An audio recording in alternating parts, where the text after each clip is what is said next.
Welcome to another episode of Head to Head. Today we're going to look at the Audio-Technica headphones, the M40Xs and the M30Xs. All right, so let's crack these babies out and take a look. All right, so now that we've got these out of the box, let's take a look at what comes with them each individually. So we've got the 30X, and this is a cable design. So this cable is built into it. It's non-removable, unlike the 40s. That's my first thing I want to point out, is that that's kind of a bummer if you have a cable issue. Over time, headphones do wear out, and cable is often the first thing to go at the connector or up here in the ear. I find those wear out the fastest. So one of the greatest things I think they did was integrating that removable cable in their line, because it's very convenient. I use the 50s almost daily.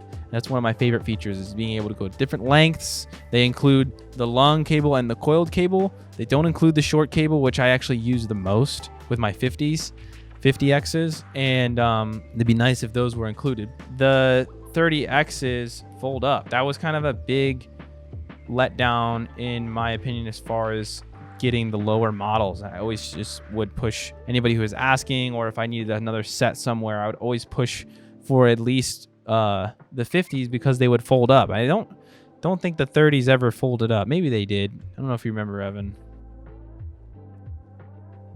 So the M40s are really kind of hanging right there with the M50s as far as build and design. Audio quality, we're going to check that out in a bit, but I think at $120 versus around $180 for the M50s X's, it's quite a jump in price. For visually, I'm not seeing a huge difference, and I think what it's going to come down to is that driver that's inside of that headphone. So I'm listening on Spotify with high quality on, and I'm using a Focusrite Scarlett Solo. It's good to listen through a better headphone amp. The Scarlett's got a much better headphone amp than any, standard 3.5 millimeter jack on the side of your laptop or your Mac or your PC or whatever else.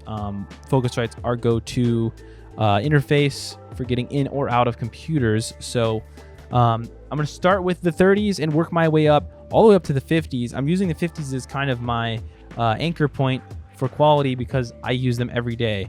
So I'm going to really see what the difference is with all these headphones. With closed back headphones, one consideration is how much isolation you get from the headphones sealing over your head. So my hat is kind of tucked up just for this test to hear exactly what they sound like. I have a smaller head, so I'm almost always scrunched all the way down on the headphones, but they're very comfortable. These are, I would say, the lightest out of all of them, just from what I've seen, but they're really comfortable. I wear the 50s all day, all the time, so I'm pretty used to a set of headphones on my head, and these I'd be very satisfied with these on my head as well. They're very comfortable.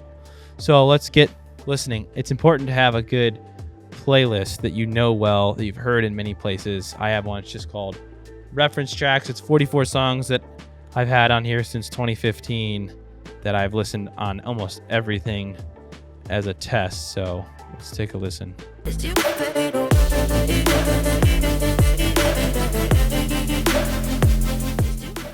Overall, first listen, first impression, really, really great.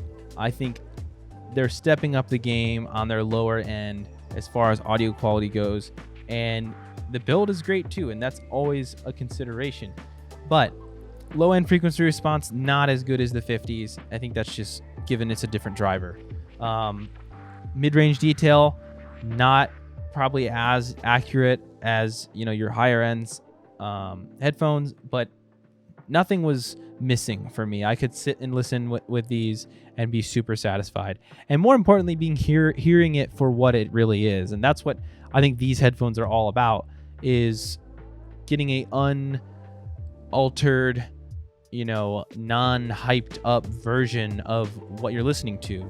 These are targeted for people editing video, people producing music, and what you want there is the most clean and accurate and non-influential version of what you're doing or working on. And I think these offer that at a really great price for what it is. So I'm going to work my way up. So this was the 30s, kind of our lowest model we're looking at today. And I'm gonna be shocked if I can see a big difference up the line. All right, so now I'm going to move on to the M40Xs, and my favorite part, plugging in, is a cable. So this cable, you kind of push it in, home it in its keyways, and twist to lock. That's super great. All right, so now I've got my 40Xs plugged in. I'm gonna put them on, make sure I get a good seal again, and then obviously make sure the left's on the left, but the cable's always on the left for the Audio-Technicas. It's a quick way to know. Just kind of know that at this point. I don't even think about it. Just know that the cable's gonna be on the left side. I'm not sure what it is, if it's just my hat or something, but right away I don't feel as much seal on these ones as I did the 30s. It's odd, but it almost feels like there's just smaller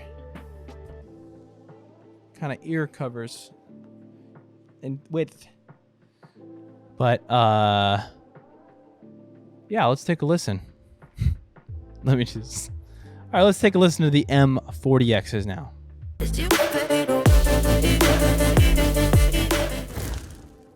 So I would say that's overwhelmingly the same, aside from maybe me liking the 30s a little bit more.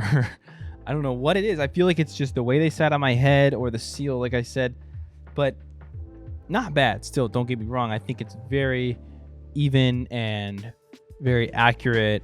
Like I didn't see any boost as far as low end response, but very even, very clear, and very much Audio-Technica in the accuracy of them. And I'm here to say that I don't think they're that different as far as sound quality goes, at least from what I can tell. I'm only listening to 3 songs quickly here, and maybe there's something I could discover later, but I would say as far as making a decision on which one audio quality wise, there's no make or break there between them. So I've been listening to the 30s and the 40s here, and I just want to go back to my old trustees Daily Drivers 50Xs just to have reference to what I've been listening to. Super nice here. I can just take this cable, swap it right into mine. So let me take a quick listen. There's a much bigger difference between the 40s and the 50s than there is between the 30s and the 40s as far as audio quality jump goes. These are way better. In the moment we've all been waiting for, this episode's edition of Heads to Heads Blind Test. We have some beautiful candidates today that are going to sit in this chair and tell you which set they think sounds better. But here's the catch. They're not going to know which one's on their head because their eyes are going to be shielded by a blindfold. Up first, the illustrious and illusionist Michael Chopra. I don't know what either of those words mean. I hope they're good. The song I chose was Johann Sebastian Bach's Brandenburg Concerto No. 3, Movement 1 in G major. And the reason I chose this was because there's a lot of instrumentation in that, and I wanted to kind of see the richness of tone and how well each instrument shines through each pair of headphones. So off the bat, number 1, in my opinion, very rich tone. Really showcased the music the best, I think, in my opinion. So number 1 is my winner because of richness. First of all, richness of tone. I could hear each instrument clearly, and also it just had a very full resonant sound, and there wasn't, I mean, the depth wasn't too much, but it was good enough to where I wanted it to be. Number 2, the headphones number 2, they sounded kind of flat in my opinion. It just wasn't as rich as number 1. One plus is that I could hear and discern every instrument clearly, but to a lesser degree than number 3. The problem with number 3 is that it wasn't exactly flat per se, but there just wasn't a lot of depth to the sound in terms of it, resonating and having richness. So the winner for me is number 1. And now our next contestant, Evelyn the Brave.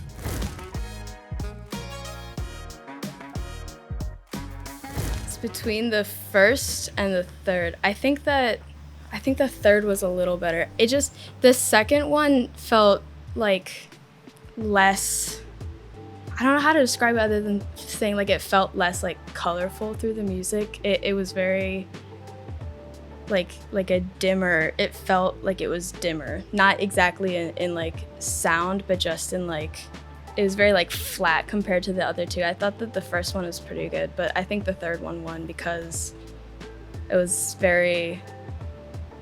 had like a lot of life that I don't even know the difference between the first and the third that I can remember. So the only thing that really stood out to me the most was just how different the second one was from the first and the third. The first and the third felt very, very, very similar, but I didn't like the second. So there is the blindfold test results. I have a few things that I think about their results, and let me tell you them. So Michael was a fan of number 1. I think some of this has to do with his selection of music, but the Tropinator really liked number 1 being the 40Xs, and that's his opinion. So it was pretty obvious that both of them knew which ones were the budget option. The 30Xs were described by both of them as flat, and I think Michael said that it missed some color, I think is the word he used, or maybe that was Evelyn's word. But I think what they're getting at there is that it just wasn't as clear. When I say flat, I'm generally talking about the low end not fighting the mids, or the high end not fighting the mids, or that kind of thing. It's a flat frequency response. That's what we think of when we say flat. But I think what they were getting at with flat is that it just wasn't clear, it wasn't popping, it wasn't as, I think, accurate as they could have been. But overall, in my opinion, all of these headphones are flat, as in a flat frequency response. I think some would maybe argue that the 50s are hyped in the low end, but that's what I prefer. So it actually always seems better to me. I like a little more beef on that stick. You know what I mean? I think the biggest thing to take away from this with any set of headphones is getting to know them. It's very important with any sort of listening experience that you have if you're trying to listen critically. If you can only afford the 30Xs, don't fret. They're really great headphones, and if you just spend some time with them and listen to a variety of sources and a variety of styles, you can start to understand what they sound like. And I think I always think the 50s sound so great because it's all I ever wear, and I just know them so well. I know their quirks, I know the ins and outs of them. So I think that's the important takeaway here, is that all of these headphones are great, and the cost is representative of a jump in quality, both from standpoint of build quality and sound quality. And a blindfold test has proven today that the results are somewhat accurate. The test was accurate, that's the results? No, the results are that they matched up. You know what I meant. So when you get right down to it with sound quality, the 30s and the 40s, in my opinion, aren't that different. Our blindfolded test shows otherwise. They unanimously agreed that the 30s sounded flat and the 40s sounded great. So that's, a consideration. But for me, what puts it over the top is the build quality with that removable cable. I think that is worth way more than the price jump. You're going to save money in the long run getting the 40Xs, because I believe that cable is the first thing to go. And if you break a cable on the cheaper model, you're just going to have to buy them again. Whereas with the 40s, you can keep them, get a new cable, which is going to be not inexpensive, and make them last longer, which is, really the point. I found with most of these headphones, you can outwear the ear covers multiple times over before you need a new set of headphones. As long as you take care of them, put them in the bag, and give them the love they deserve. Well, thanks for watching, everybody. This has been Hunter from Black Valve Media, and I hope you learned something today about these headphones. If not, at least saw the features that you maybe didn't know they had. And hit that like button if you liked it so much. Hit that dislike button, wink, wink.